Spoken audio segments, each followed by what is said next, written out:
2021년 4월 13일 수요일입니다. 다 같이 경배 찬양 드림으로 3일밤 예배 우리 하나님 앞에 드리겠습니다. 모든 영광 하나님께, 모든 영광 하나님께, 모든 영광 하나님께. 나는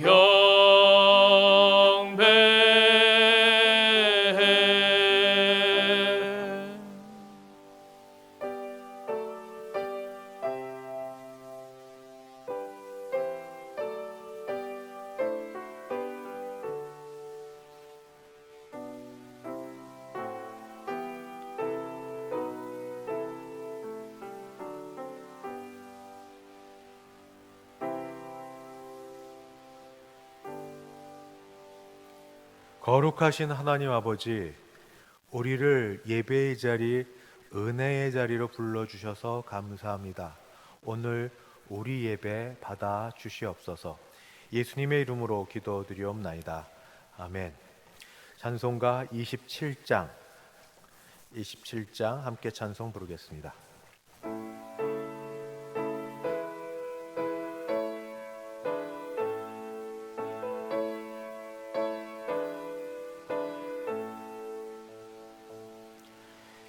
빛나고 높은 보좌와 그 위에 앉으신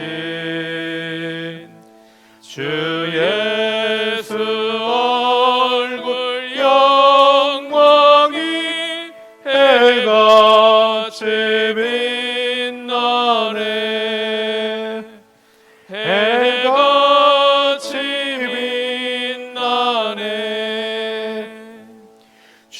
지극히 높은 위엄과 한없는 자비를 무천사 소리 합하여 늘 찬송드리네.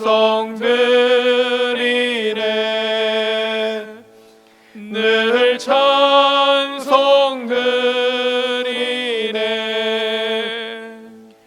영죽을 나를 살리려 그 영광 떠나서 그 부끄러운 십자가 날 위해 지셨네. 날 위해 지셨네. 나 이제 생명 있음은 주님의 은혜요. 저 사망 권세 이기니 큰 기쁨 넘치네. 큰 기쁨 넘치네. 주님의 보좌 있는데 전한 몸 이르러 그 영광 몸소 배울 때 내 기쁨 넘치리. 내 기쁨 넘치리.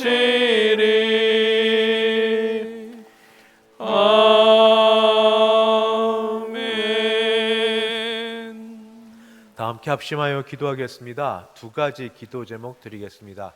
오늘 예배 가운데 하나님 은혜 베풀어 주셔서 우리가 큰 은혜 받고 심령과 육신의 치유와 회복이 되는 시간 되게 하여 주시옵소서. 하나님의 말씀으로 인도받게 하여 주시옵소서. 같이 기도하십니다.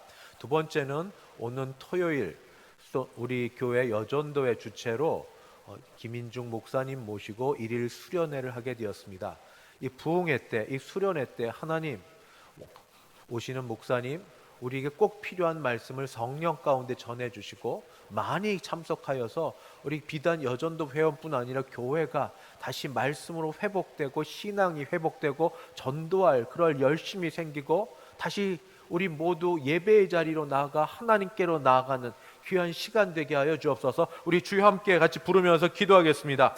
주여 주여 주여 주여 아버지, 오늘 예배의 자리로 부르셨으니 은혜의 자리로 부르셨으니 아버지 우리에게 은혜를 베풀어 주시고 아버지 우리에게 아버지 예배 가운데 하나님의 임재를 아버지 경험하는 시간 되게 하여 주시기를 간절히 바라고 기도합니다. 주여 주여, 오늘 찬송 가운데 주께서 우리 찬양 소리를 기뻐 들으시며 우리 기도를 들으시고 말씀을 통하여 하나님이 말씀하시는 소리를 듣게 하여 주시옵소서. 예배를 통하여 치유와 회복 있게 도우시길 간절히 바랍니다.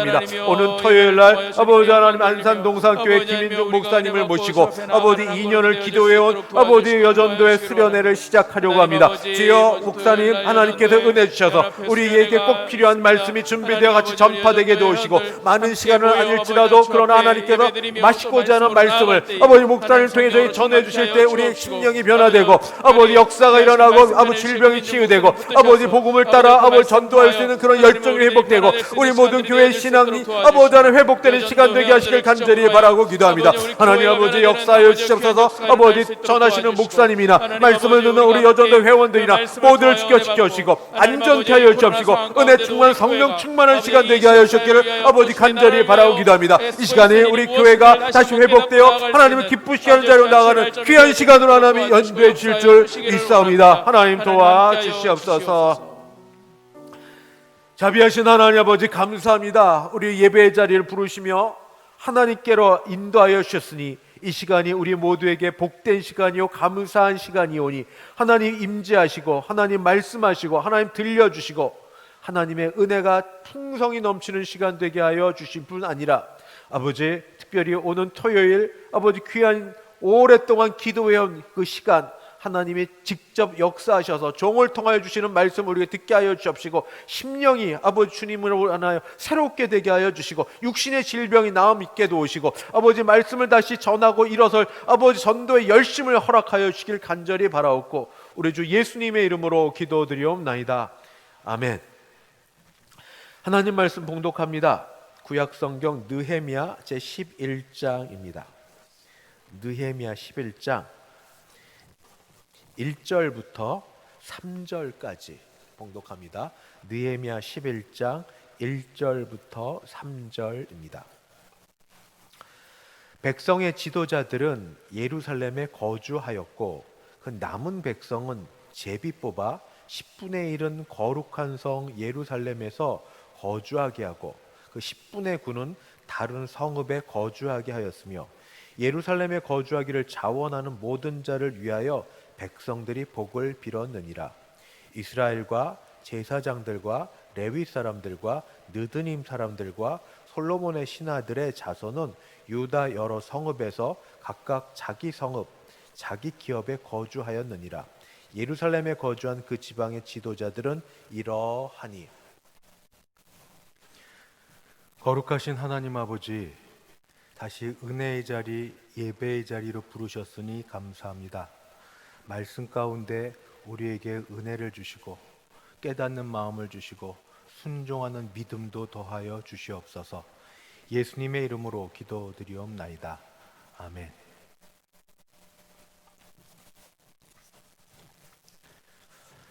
(1990년도면) 제가 총신 신대원 3학년을 다니고 있을 때였습니다. 그때 한국교회 사가이신 이만열 교수님께서 우리들을 가르치셨는데 숙제를 하나 주셨습니다. 뭐냐면 양화진에 있는 선교사 묘지를 다녀와서 다녀왔다는 표지로 사진 한 장과 짧은 감상평을 제출하라 였습니다.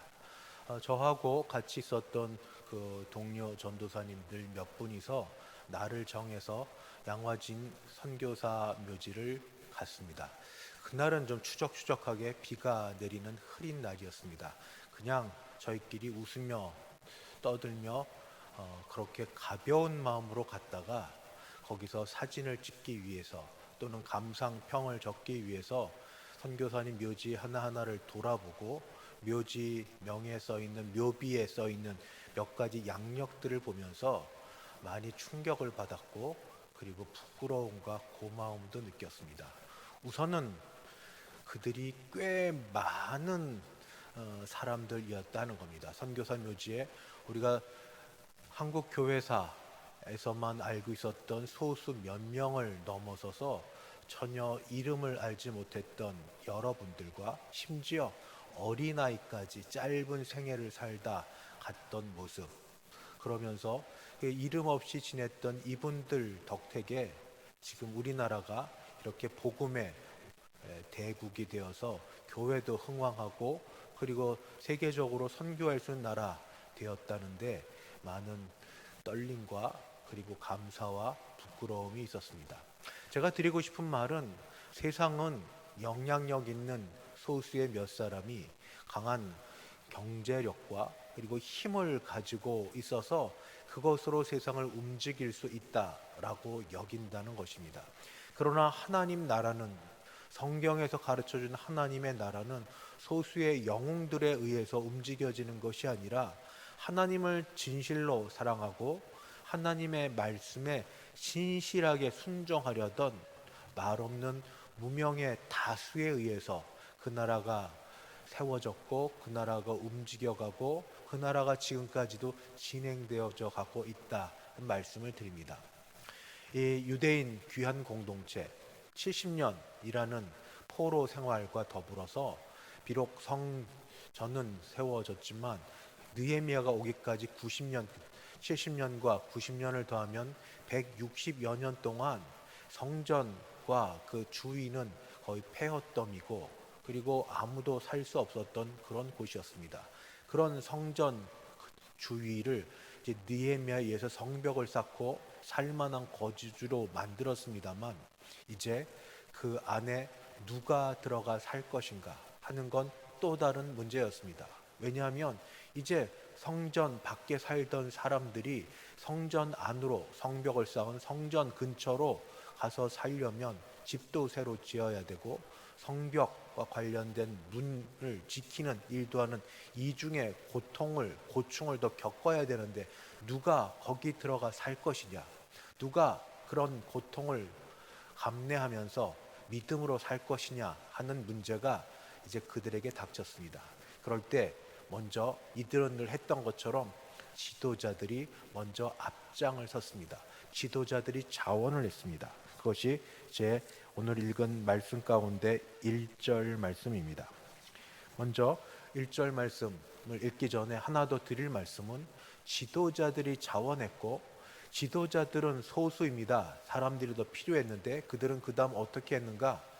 모세 율법을 따라 하나님께서 사람들을 세우실 거라는 방법은 제비를 뽑는 거였습니다. 제비를 뽑아서 전체 인원 중에 10분의 1을 선택하였습니다. 그것이 느헤미야 11장 1절입니다. 제가 11장 1절을 봉독합니다. 백성의 지도자들은 예루살렘에 거주하였고, 우선 지도자들은 다른 곳이 아닌 예루살렘에 거주하였습니다. 그 남은 백성은 제비를 뽑아 10분의 1은 거룩한 성 예루살렘에서 거주하게 하고 그 10분의 9는 다른 성읍에 거주하게 하였으며, 원래 전체가 다 그 성읍 예루살렘을 떠난 그 근처에 자기 처소에 살았는데 지도자들과 더불어 이제 그 중에 10분의 1이 제비를 뽑아 여기에 가기로 했습니다. 그런데 이것뿐만이 아니라 10분의 1뿐 아니라 자원하는 사람들이 있었습니다. 이 일은 어려운 일이고 이 일은 고통스러운 일이고 이 일은 힘든 일이었습니다. 육신적으로나 경제적으로나 또는 정신적으로나 피곤한 일이었지만 자원하는 사람들의 명단이 느헤미야 11장에 계속해서 나옵니다. 저는 무명으로 여겨지지만 그러나 성경에 나와 있는 그들의 이름을 다는 아니지만 대표적인 몇 사람들을 들면서 그들에 대한 말씀을 전하고자 합니다. 먼저 11장 2절의 말씀을 읽겠습니다. 예루살렘에 거주하기를 자원하는 모든 자, 남들 안 하지만 그러나 자원하는 자가 있었습니다. 자원하는 모든 자를 위하여 남은 백성들이 복을 빌었느니라. 축복하고 격려하고 후원했습니다. 본인들도 마땅히 거기 살아야 되지만 그렇지 못하고 대신하여 그 일을 자원해서 해주는 사람들에게 복을 빌었습니다. 이제 그들은 어떤 사람들인지 그 전체 다는 아니어도 몇몇 부류를 통해서 제가 말씀을 드리려고 하겠습니다. 먼저 느헤미야 11장 4절부터 6절까지 중에는 유다 자손 중에 베레스 자손이 있습니다. 베레스 자손은 모두 468명이 그 안에 들어가 살기로 했습니다. 11장 6절입니다. 예루살렘에 거주한 베레스 자손은 모두 468명이니 다 용사였느니라. 4절부터 읽으면 이름들이 등장합니다. 모두 다는 아니지만 그 대표적인 이름들이 등장합니다. 그리고 그 다음 11장 7절부터 9절까지는 베냐민 자손입니다. 베냐민 자손은 모두 928명이 그 안에 들어가 살기로 했습니다. 11장 8절을 봉독합니다. 그 다음은 갑배와 살레 등이니 모두 928명이라. 저는 여기서 잠깐 멈추고 그 전에 그냥 지나갔다가 다시 생각난 것이 있었습니다. 북이스라엘, 남유다로 나누어질 때 북이스라엘의 대표적인 그런 사울 왕을 배출했던 지파가 베냐민 지파입니다. 그런데 지금 이때도 베냐민 지파의 자손 중에 바로 사람들이 자원해서 가고 남유다에는 당연히 유다 지파가 있었는데 유다 지파 자손 중에 대표로 이렇게 삽니다.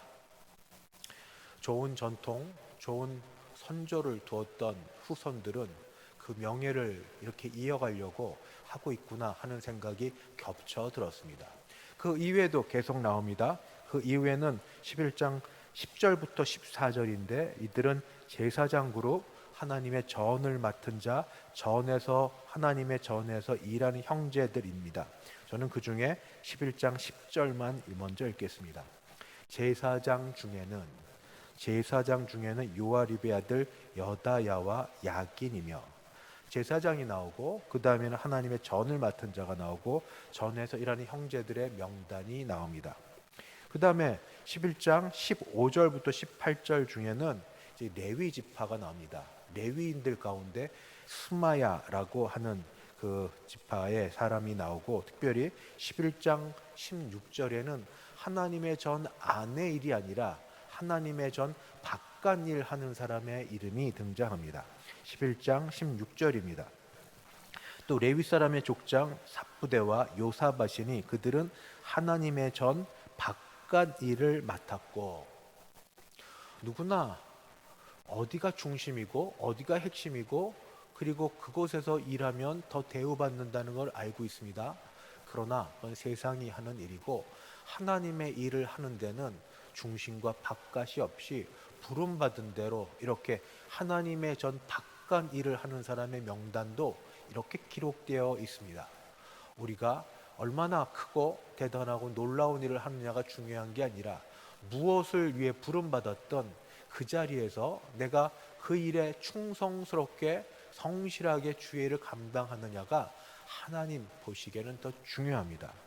그 다음에 11장 17절은 또 대단히 재미있는 말씀이 나옵니다. 아삽의 증선 가운데 기도할 때 감사하는 말씀을 인도하는 자들이 나옵니다. 기도할 때 여러 일들이 있지만 감사하는 말씀을 인도하는 자라. 제가 읽겠습니다. 또 아삽의 증손 삽디의 손자 미가의 아들 mat다냐이니 그는 기도할 때에 감사하는 말씀을 인도하는 자가 되었고, 형제 중에 박부갸가 버금이 되었으며, 또 여두둔의 증손 갈랄의 손자 삼무야의 아들 압단이 말씀을 인도하는데 특별히 기도하는 가운데 감사를 한다. 여러분 감사하십니까? 일생에 또는 하루의 삶에 감사가 더 많으십니까?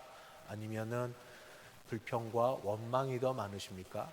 아니면 늘 그냥 습관적으로 짜증을 내며 살고 계십니까? 여기 특별히 기도하는 중에 감사의 말씀을 인도하는 자라 하는 이런 사람이 등장했다. 우리 한 번 더 생각해 볼 일입니다. 그 다음에 이제 느헤미야 11장 19절부터 24절까지는 성문지기와 노래하는 자가 나옵니다.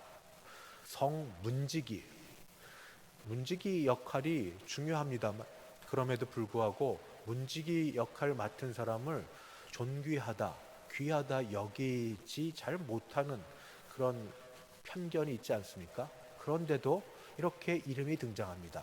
문지기, 그리고 노래하는 자. 11장 19절에는 성문지기가 172명이라고 나옵니다. 성문지기는 악굽과 달몬과 그 형제인이 모두 172명이며, 이렇게 지금 느헤미야에서는 세워진 성벽 재건된 성벽 안에 성전이 있고, 성전을 어떻게든지 중심으로 살도록 하기 위해서 자신들의 일상을 뒤로 하고 새롭게 거처를 마련하면서 일상에서도 성문을 지키고 싸워야 될 일들을 감당하는 무명한 숱한 사람들의 인물이 등장합니다. 히브리서에서는 이런 사람들을 보고 뭐라고 말하고 있습니까?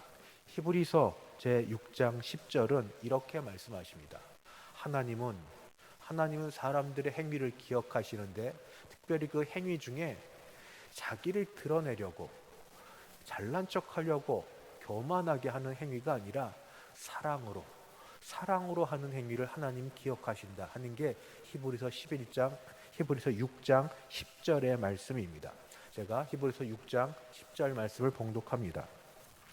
하나님은 불의하지 아니하사 너희의 행위와 그의 이름을 위하여 나타낸 사랑으로 이미 성도를 섬긴 것과 이제도 섬기고 있는 것을 잊어버리지 아니하시느니라. 한 번 더 봉독합니다. 하나님이 우리와 어떻게 다른지, 세상의 기준과 판단과 어떻게 달리 하시는지, 그래서 이것이 우리의 섬김에 어떤 지침을 주시는지 제가 한 번 더 읽습니다. 하나님은 불의하지 아니하사 너희 행위와 그의 이름을 위하여 나타낸 사랑으로 이미 성도를 섬긴 것과 이제도 섬기고 있는 것을 잊어버리지 아니하시느니라. 하나님이 잊지 않으신다. 특별히 성도를 섬기되 이미 섬기고 지금도 섬기고 있는데 어떻게 섬기는가? 어쩔 수 없이 의무감으로 또는 다른 사람에게 보이기 위해서 섬기는 게 아니라 사랑으로 섬기고 있는 것을 하나님은 중심을 보시고 아셔서 하나님은 잊지 않고 기억하신다 하고 말씀하고 있습니다. 바로 이 하나님을 섬기고 하나님을 사랑하고 다른 사람들을 위해서 스스로 자원하여 지금 예루살렘 성벽이 재건된 이후에 성전 근처로 들어가 성벽 안에 살고자 하는 이 사람들, 바로 그런 사람들이 아니겠습니까? 지금 우리 교회도 마찬가지입니다. 앞에 드러나 여러 사람의 눈에 보이기에 중요한 직책을 감당하고 있는 사람들도 있지만 보이지 않게 뒤에서 수고하고 있는 사람들이 사실은 더 많습니다. 저는 하나님께서 또 그분들을 생각하셔서 더 큰 은혜를 주시리라고 믿고 확신합니다. 왜냐하면 앞에 선 사람들은 이미 어떤 부분에 있어서 많은 상을 다 받았습니다. 더 받을 게 없을 정도로 많은 상을 받았지만 무명으로 뒤에서 수고하며 사람들의 관심을 받지 못하는 분들은 아직 받지 못한 상이 있지 않습니까? 그런 사람을 하나님이 기억해 주실 줄 믿습니다. 말씀을 마치도록 하겠습니다. 하나님의 나라는, 하나님의 역사는 세력 있고 능력 있고 힘 있고 강한 경제력이 있는 그런 탁월한 사람에 의해서 움직여지는 것이 아니라 하나님을 사랑하고 이웃을 사랑해서 때로는 바보처럼 자신의 몸을, 자신의 시간을 드리는 무명의 다수의 사람에 의해서 움직여져 가고, 사람들은 그 사람을 모르고 사람들은 그 사람 기억하지 못할지 몰라도 우리 하나님께서는 기억하시고 하나님이 그들을 붙드시고 그들에게 좋은 것으로 주신다. 이 말씀을 꼭 드리고 싶습니다. 이제 2021년에 벌써 10월에 중순이 다가갑니다. 이제 11월이 되고 12월이 되고 2022년을 맞습니다. 코로나19로 인하여 작년과 더불어 올해도 특별히 봉사를 하지 못하고 보냈습니다. 그럼에도 불구하고 새로운 직분을 맡게 되면 여전히 안 하겠다, 못 하겠다 말씀하실 수 있습니다만, 하나님을 기억하시고 하나님을 생각하셔서 사랑으로 섬기는 모든 걸 보시는 하나님 앞에 우리의 작은 행위와 작은 섬김을 하나님이 기억하시고 보상해 주실 걸 믿고, 우리 다시 한번 주 앞에 귀히 섬기도록 자원하는 우리 모두 되시기를 주님의 이름으로 축원합니다. 기도하겠습니다. 하나님 아버지, 오늘 말씀 우리에게 주시는 귀한 말씀인 줄 믿습니다. 꼭 남이 알아주는 위치에 있어야만, 이름이 거명이 돼야만, 남들이 볼 때 영향력 있다고 여기는 일에만 우리가 나서지 않게 도와주시옵시고, 오히려 보이지 않는 곳, 남이 알아주지 않는 자리, 기억을 못하는 그런 자리를 하나님께서 부르셨으면 그 일에 마땅히 자신을 들여서 섬길 수 있게 하여 주시옵시고, 충성스럽게 섬길 때에 하나님 기억하시는 대로 은혜와 복을 이 세상과 그 후손들과 그리고 영생에 있어서도 더하여 주시옵소서. 하나님이 이렇게 일하는 많은 사람을 통하여 그의 나라 이루어 가시는 것을 믿사옵고 주 예수님의 이름으로 기도드리옵나이다. 아멘. 찬송가 419장 함께 찬송 부르겠습니다.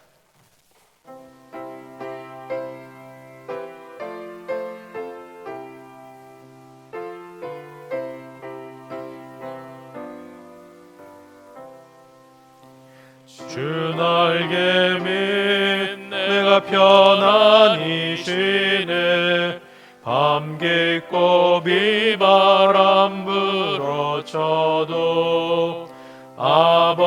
아버지께서 날 지켜주시니 거기서 편안히 쉬리로다. 주 날개 밑 평안하다. 그 사랑 끊을 자뉘뇨. 주 날개 밑 내 쉬는 영혼 영원히 거기서 살리. 주 날개 밑 나의 피난처 되니 거기서 쉬기를 원하노라. 세상이 나를 위로치 못하나 거기서 평화를 누리리다. 주 날개 밑 평안하다. 그 사랑 끊을 자뉘뇨. 주 날개 밑 내 쉬는 영혼 영원히 거기서 살리. 주 날개 밑 참된 기쁨이 있네. 고달픈 세상 길 가는 동안 나 거기 숨어 돌보심을 받고 영원한 안식을 얻으리라.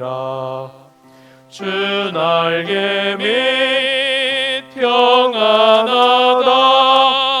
그 사랑 끊을 자뉘뇨. 주 날개 밑 내 쉬는 영혼 영원히 거기서 살리.